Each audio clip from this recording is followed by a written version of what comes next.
I hated video editing when I first started.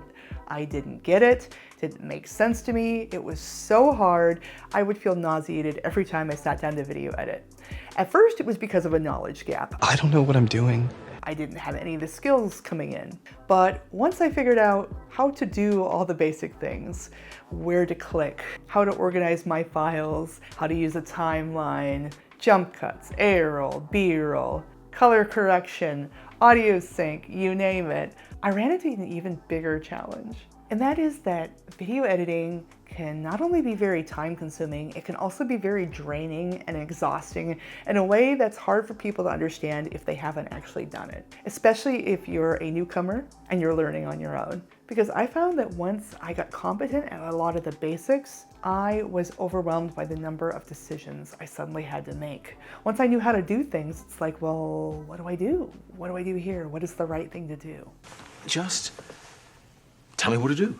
Tell me. So today we're unpacking why video editing feels so draining, and more importantly, how you can fix it. So the main culprit here is a little something called decision fatigue. So what's that? What's decision fatigue? Well, it's the mental exhaustion caused by making too many decisions in a short amount of time. This applies to a lot of things in life. I'm sure you've experienced it when meal planning, when organizing a messy room, when trying to organize your schedule or figure things out at work, but it also really applies to video editing. Every single cut, every transition, every music choice is a decision, and it all adds up fast. And it certainly doesn't help that video editing is a discipline that is multisensory. Not only do you need to look, but you also need to listen. So a lot of times when you're video editing, you can't be listening to music or listening to another video. You can't be multitasking. You are immersed in the workflow. So I would argue that video editing amplifies decision fatigue in a way that few other things do. So first off, you get the sensory overload we were just talking about. Video editing requires visual, auditory, and even emotional judgment, all at the same time. It's too much. Not only that, but you have infinite possibilities. With all the tools and effects that you have at your disposal, whether it's in your software or out there for you to buy or get, or even make yourself, it's easy to overthink every small detail. And when you do that, analysis paralysis sets in, which is the fear of making the wrong creative choice. And when you take this all together, it can lead to procrastination or burnout. So we know what the problem is. What do we do with that? What am I supposed to do with that? Well, first thing is to remember that it gets better over time. And here's how. First off, there's a learning curve. The decision fatigue that you feel when you start video editing is the worst it will ever be.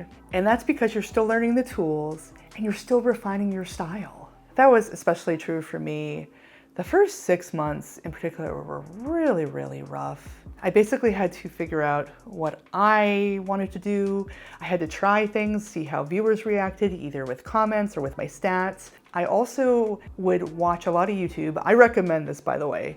I watched a lot of YouTube and I sat there pointing out different transitions and techniques that video editors were using on channels I watched. I would write them down. I would sometimes even clock. I would sit there and count, see how many seconds there seemed to be between visual effects and auditory effects. I would try to figure out what kind of music people were using, try to figure out what the volume was, and I would compare and contrast, and I would try some of it in my videos, and then I would adjust if it didn't seem right. It's a matter of trial and error. And over time, I developed little formulas I could use for my own channels. I actually have style guides I've written up for each of my channels that are things like what kind of lower thirds I want to use. Those are the little animated things that go across the bottom. What are the settings for different colors I like to use and fonts? What music do I like to use? What decibels do I set it at? How much do I have to raise or lower my audio depending on what I recorded it on? There are so many things that I would agonize over that decision, then I would make it, write it down, and moving forward, I would use that, and I would only change it if I realized it wasn't working, and it was usually just small tweaks. Although in one case, I cut music off one of my channels altogether because I found that that worked for that particular channel. And between making those different decisions and writing a style guide and simply having the experience and confidence that came with building an audience and seeing videos that took off and had good traction for me, it gave me confidence that eased the burden. So here are some fixes to combat decision fatigue. The first is to pre-plan your videos. So one thing I always do is I, at the very least, write an outline for my videos. Some of them are scripted, but a lot of them I'll just outline. And that helps me a lot because when I'm going to do my smooth A-cut where I edit my talking head so it's cohesive, I'm at least close. I have to do fewer jump cuts. I have to make fewer editorial decisions when it comes to video editing as far as that goes. There's basically a backbone for the video to hang the spine of it on. That helps me tremendously. And I've also found as time has gone on that sometimes when I'm scripting or doing an outline that I get a sense of what kind of B-roll I'm gonna wanna put in. It wasn't the case at first. I had to think really hard about B-roll when I first started. But over time you get better at being like, okay, well, and I'm gonna talk about this, so I know I have this B-roll, and you can actually plan it out so that when you go to edit, you don't have to make those decisions. You already have an idea about what you're gonna do with B-roll. The next thing that you can do is what I was talking about. You can create templates. So you have presets for intros, transitions, color grading, end cards. You might have a file that has all the hex codes for the colors, the fonts, things that you're doing over and over again to make your videos consistent so that you're not making that choice every time.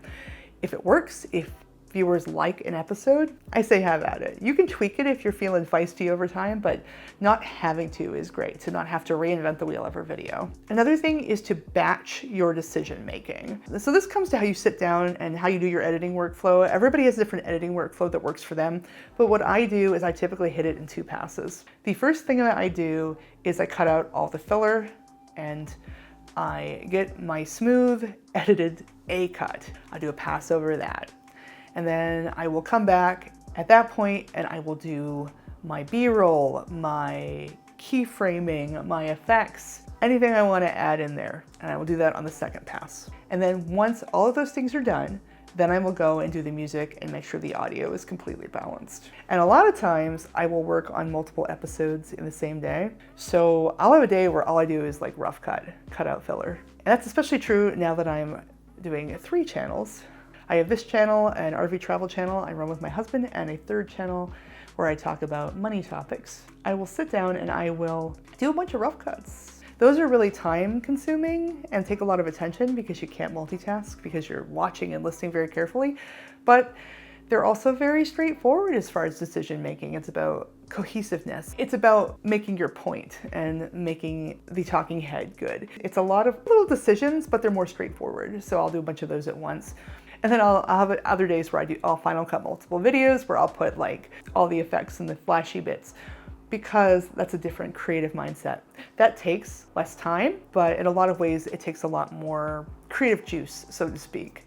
So I will do that a different day and I will do a bunch at once. Another thing you can do is to set rules for yourself. So like I was talking about, you can develop personal rules for your editing style. So for me, it's like how long clips should be, or my standard fonts or colors. When I'm retention editing, I tend to front load it. So there's a certain pace that I'll use in terms of seconds and how many changes I want to have per second for the first 30 seconds, for the first minute, for the first couple of minutes, and then I will slow the cuts and things down. And I have figured out what works, what kind of balances keeping people hooked and keeping my sanity so I'm not making too many decisions. Just having that timing worked out helps a lot. These rules have made editing a lot faster and less stressful for me. And the final thing is just knowing when to let go. Perfectionism adds unnecessary choices to the equation. Good enough is good enough.